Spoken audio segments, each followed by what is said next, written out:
ധർമ്മപ്രമാണം. ധർമ്മപ്രമാണ വിവേഴ്സിക്ക് ഒരിക്കൽ കൂടെ സ്വാഗതം.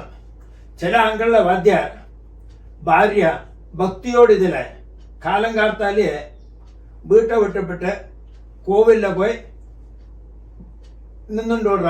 ഇവാൾക്ക് കുഴന്തകൾക്കോ ഭർത്താക്കോ സമയം എല്ലാം മണ്ണാവിടിക്ക് കാലത്തെ അങ്ങ് കഴിച്ചിട്ടിരിക്കുക. ഇത് ശരിതാണ് സാർ. ഇപ്പോൾ ഉള്ള ഒരു പുതിയ ട്രെൻഡാകും ചില ലേഡീസ് கார்த்தால கோவில்ல வட்டம் தெரிஞ்சுனுப்பா அப்படியே கொஞ்சம் நேரம் இருப்பா. அது கழிஞ்சு முள்ள சமயம் ஸ்பெண்ட் பண்ணி ஆத்துக்கு போறது நிறைய இடங்கள்ல அப்படி நடக்கிறது. நிறைய இடங்கள்ல ஆத்துல லேடிஸ் வந்து என்னாவது கார்த்தால பிராத காலத்துல என்னாவது ஒரு காஃபியோ பக்தா தெரிஞ்ச காஃபியோ என்னாவது ஒரு பிளாஸ்க்ல இதாக்கி என்னாவது ஒரு பிரேக்ஃபாஸ்டோ என்ன வச்சுட்டு கோவிலுக்கு போறா. பக்தியோட மார்க்கத்துல அப்படி பலவிதம் இருக்கு.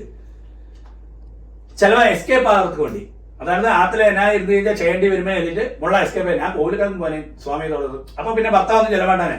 അപ്പൊ അവൻ വന്നാ കാപ്പി വെക്കവോ പെരുക്കി തുടക്കവോ ഇല്ലേ ബ്രേക്ക്ഫാസ്റ്റ് കൊണ്ടുവോ എന്നാ ചെയ്യുവാനെ. അപ്പൊ ഇപ്പടിയെല്ലാം ഉണ്ടെന്ന് അർത്ഥം. ഒരു കാര്യം தெரிஞ்சுപ്പോ നമ്മ ആത്തില് കുഴന്തകളാനാലും ശരി ഭർത്താവാനാലും ശരി അവർക്ക് വേണ്ട വിധത്തില് എന്നാത് പരിചരണം മണ്ണാക്കി. അതായത് ഒരു കാർത്താല അവർ സ്ഥിരമായി എന്നിപ്പോ ഒരു ഗ്ലാസ് കാപ്പി കുടിപ്പാന്നുള്ളത് തേർത്തിട്ടുണ്ട്.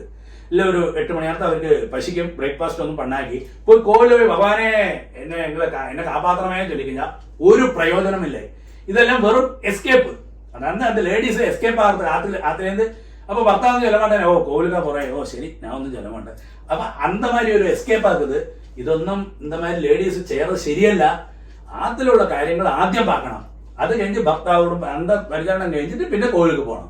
എന്നിട്ട് നിങ്ങൾ സ്വാമിയെ പണി കഴിഞ്ഞാൽ സ്വാമിയെ പ്രാർത്ഥന പണി കഴിഞ്ഞാൽ തീർച്ചയായിട്ടും അനുഗ്രഹം കൊണ്ടുവരും. അത് വിധിയും ശാസ്ത്രവും.